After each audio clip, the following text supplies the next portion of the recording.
எல்லாருக்கும் வணக்கம். நான் உங்கள் பாண்டியவேந்தன். இந்த வீடியோவில் நம்ம என்ன பார்க்க போகிறோம்னா, திருநெல்வேலி விஎம் சத்திரத்தில் இருக்கிற ஒரு சிவன் கோயிலை தான் பார்க்க போகிறோம். வாங்க உள்ளே போகலாம். இந்த கோயில் பார்த்திங்கன்னா பாண்டியர்கள் காலத்து கோயில். அதை நான் எப்படி சொல்கிறேன்னா, இங்கே மீன் சிற்பங்கள் காணப்படுது. நம்ம எல்லாருக்குமே தெரியும், பாண்டியர்கள் கட்டின கோயில்களில் எல்லாத்துலேயும் அவங்களுடைய சிற்பமான மீன் சின்னத்தை பதிச்சு வச்சுருப்பாங்க. இது வல்லப பாண்டியன் இல்லாட்டி சுந்தர பாண்டியன் காலத்தில் கட்டின கோயிலாக இருக்கலாம் அப்படின்னு நினைக்கிறேன்.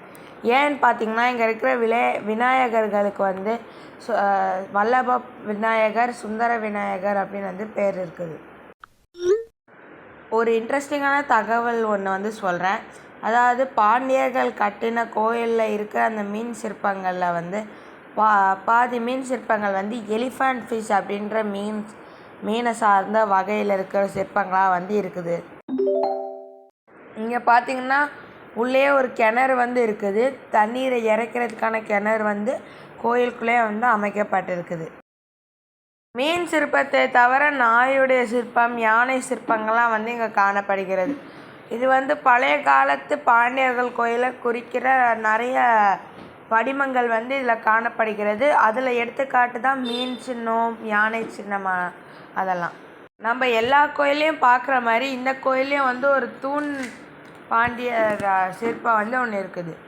இந்த கூன் பாண்டியன் பார்த்திங்கன்னா பொருணை நாகரிகத்தில் இருக்கிற பாண்டியர்கள் கோயில் மட்டுமல்லாமல் எல்லா பாண்டியர்களுடைய கோயில்களையும் காண முடியும். நான் என்ன நினைக்கிறேன்னா, இந்த கூன் பாண்டியன் வரலாற்றில் ஒரு ரொம்ப முக்கியமான ஒரு நபராக இருந்திருக்கணும். காலத்தால் முற்பட்டவராகவும் இருந்திருக்கணும். அப்படின்னா தான் எல்லா பாண்டியர்கள் கோயிலையும் எல்லா இடத்துலையும் இவரை காண முடிகிறது. இங்கே இது ஒரு கோட்டையாக இருக்கும் அப்படின்னு நான் நினைக்கிறேன். ஏன்னா இங்கே சுற்றி இருக்கிற இடங்களில் எல்லாத்துலேயும் பழைய கட்டடங்களுக்கான படிமன்கள் காணப்படுகிறது. இந்த கோயிலுக்கு முன்னாடி வரும்போது அந்த என்ட்ரன்ஸில் பழைய வீடுகளும் அதுக்கு பக்கத்தில் வாட்ச் டவர் போன்ற அமைப்புகளும் இருக்குது. இங்கே நிறைய மனிதர்களுடைய சிற்பங்கள் காணப்படுகிறது. அதில் இருக்கிறதுலேயே அதிகமானது பார்த்திங்கன்னா வணக்கம் வைத்திருக்கிற மாதிரி சிற்பங்கள் இருக்குது.